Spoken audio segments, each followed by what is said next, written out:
there's been this crazy buzz that Jesus has risen from the dead. The Bible's greatest miracle.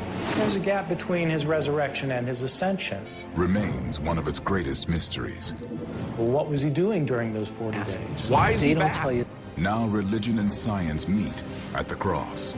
Much more happened in these 40 days than we're told through the Gospels. He's telling you how he overcame death. A new investigation into the lost 40 days that sparked the Christian faith. Let's get down into it and see what really happened. What it reveals could impact the faith of millions.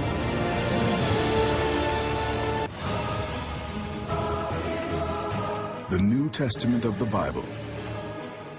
Foundation of Christianity. The resurrection, the ascension, are what tells us that Jesus is who he said he was, or he was who he said he was.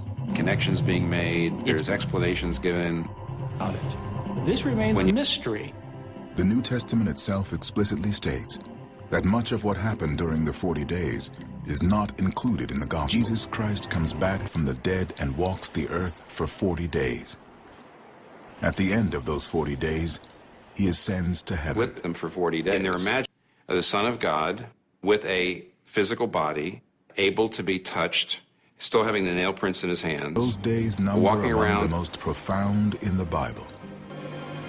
I don't think Jesus appearing would have been as outrageous to the people experiencing them, to his followers, as they would be to Question us. arises. This was not... Why 40 days?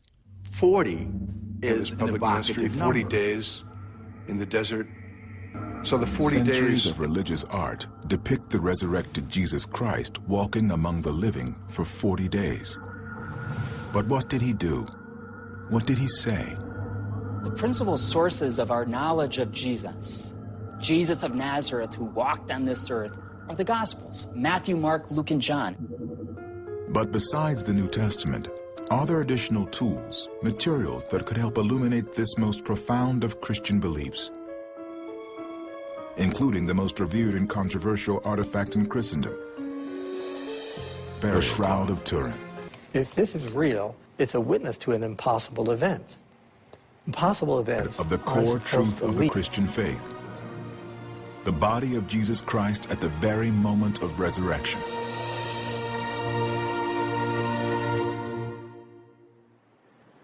Christ is recorded as taking place over 33 years at the beginning of the 1st century AD. In the New Testament, for 40 days after his death, the resurrected Jesus Christ makes 6 key appearances, starting in Jerusalem and stretching north to Galilee. Jesus appeared at various times and in various locations. He was not bound by some small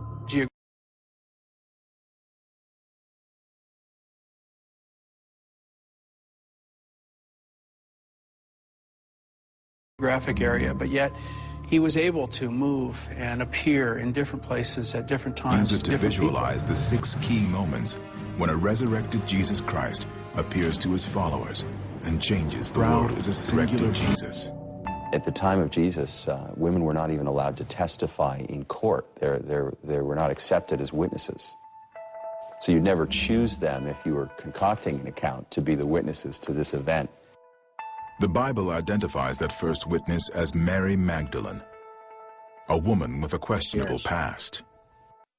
Most powerfully, she's remembered in the Christian imagination as the repentant prostitute.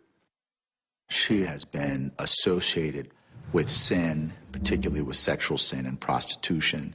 Even in the English language, a Magdalene is synonym Magdalene for becomes prostitute. Jesus' lover and wife, and in the Da Vinci Code, she actually bears him a child. Mary is such a strange figure in some ways because traditionally people have said she was a prostitute, and yet Jesus chooses her. The first of Jesus' 6 key appearances after the resurrection and the beginning of the lost 40 days.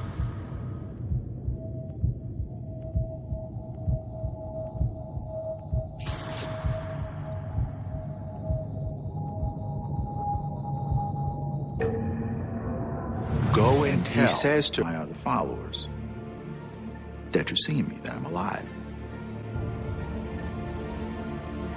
This is the moment in history, the hinge upon which of all history turns. This moment that it was a moment of love, an encounter with the risen Lord. Appearance number 2 in the history of the 40 days between resurrection and they were ascension. going back to ordinary life that would never be ordinary again. It seemed as if Jesus, all enemies had triumphed over him. this, just our...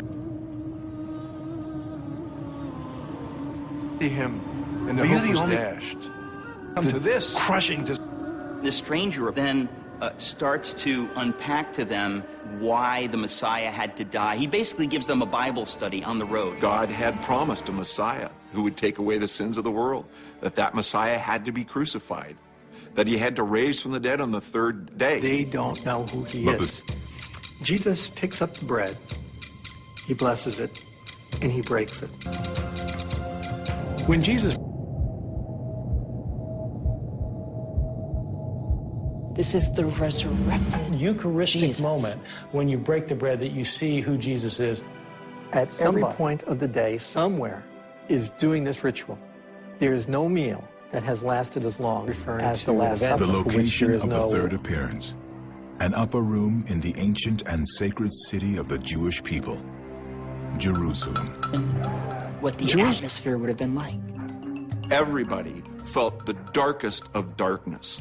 There was no hope. People who walked by a casket of a loved one, and the eyes that looked into yours were Jesus' eyes. It seems that he goes right through the walls, right through those locked doors. I don't believe it.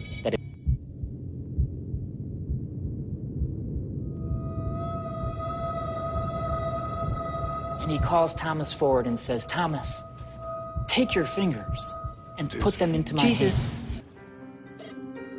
Look up According in the to mist the book of John, dawn, and they see a figure And coming how many fish are there? You know, dozens, scores? No, it actually gives us a number, 153.